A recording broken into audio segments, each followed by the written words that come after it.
C'est à mon tour de m'entretenir avec Mme Danielle Valiquette, directrice générale de la Fondation. Madame Valiquette, après 2 ans au sein de la Fondation, quel potentiel voyez-vous pour celle-ci? J'y vois un potentiel qui est vraiment significatif pour 2 raisons. Premièrement, pour son unicité et deuxièmement, pour sa complémentarité avec d'autres organisations de coopération internationale. Donc, notre fondation, elle est vraiment unique parce que c'est celle qui rejoint les populations vraiment dans les zones les plus éloignées, en haut d'une montagne, là où il n'y a pas d'électricité, là où il n'y a pas de grandes routes, et là où tous les autres acteurs sont moins présents. Donc, c'est là que, de façon complémentaire, la Fondation peut rejoindre ces populations-là. Donc, elle sert un peu comme bougie d'allumage dans ces communautés-là. Elle permet aux gens de se mettre en route, d'entreprendre, d'améliorer leurs conditions de vie, de développer une belle économie et une belle autonomie par l'appui que la Fondation peut amener à ces populations-là. Et on le sait, le visage des congrégations religieuses change beaucoup. Donc, il y a moins de novices ou de recrues ici dans les pays développés. Par contre, il y en a beaucoup qui sont sur le terrain, que ce soit en Haïti, au Honduras, d'autres communautés en Afrique de l'Ouest, en Asie. Et ces congrégations religieuses-là sont très actives et passionnées et très engagées, mais elles ont besoin d'un coup de main, souvent au niveau du renforcement des capacités, pour être capables de bien gérer leur mission, de bien gérer leurs œuvres. Et la Fondation a un rôle vraiment très important à jouer dans le futur. On peut permettre aux congrégations religieuses de poursuivre leurs œuvres, de les appuyer dans ce sens-là. Donc, il y a un potentiel qui est vraiment énorme pour la Fondation au cours des prochaines années.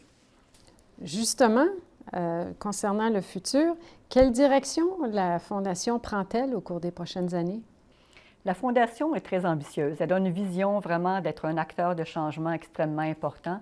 Et on a complété dernièrement un exercice pour se projeter dans le futur. On a fait un travail énorme avec une grande collaboration, une grande concertation de toutes nos parties prenantes. Et puis, on a revu notre énoncé de mission, par exemple. Et je vais le lire parce que c'est vraiment significatif. Notre énoncé de mission aujourd'hui stipule qu'ensemble, avec les populations défavorisées dans les pays en développement, nous bâtissons des communautés plus humaines et plus justes. Donc, le mot « ensemble » est très important parce qu'on n'est plus dans un paradigme où il y a des pays qui viennent en aide à d'autres pays, des organisations qui aident d'autres organisations. Ce n'est plus une relation d'aider et d'aidant.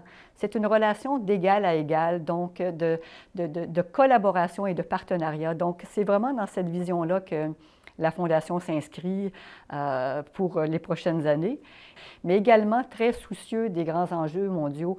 La Fondation va être très active au niveau des changements climatiques, par exemple, au niveau de la protection de l'environnement.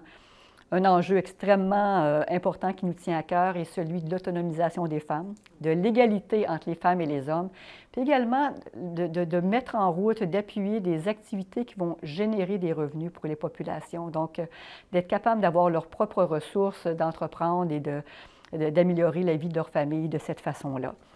Et nécessairement qu'on va être très actif à faire connaître davantage la Fondation. C'est un secret qui est bien gardé parce que notre objectif est vraiment de rallier le plus possible de personnes, d'individus, d'organisations à notre belle mission pour qu'ensemble, on puisse faire davantage. Quels éléments vont assurer le succès de la Fondation dans le futur? Plusieurs éléments. Premièrement, l'équipe de la Fondation. On regarde aujourd'hui sa composition et on peut, en additionnant toutes les années d'expérience des différents membres de la Fondation, on est bien au-dessus de 200 ans d'expérience.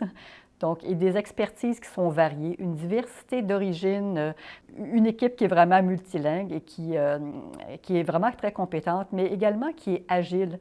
Donc, on a vu par toute la situation actuelle, par la pandémie, la capacité de l'équipe de se réorganiser dans son travail, dans ses façons de faire.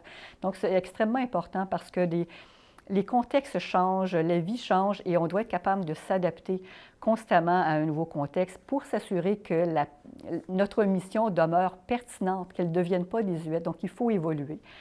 Il s'agit aussi de continuer d'avoir une gouvernance qui soit irréprochable, comme c'est le cas présentement, et une gouvernance engagée, parce que c'est, encore une fois, ensemble qu'on va y arriver. Je vous remercie, Mme Valliquette, mais quand j'entends ce que vous nous dites, c'est évident que tout le monde va nous suivre. Merci, Mme Casgrain.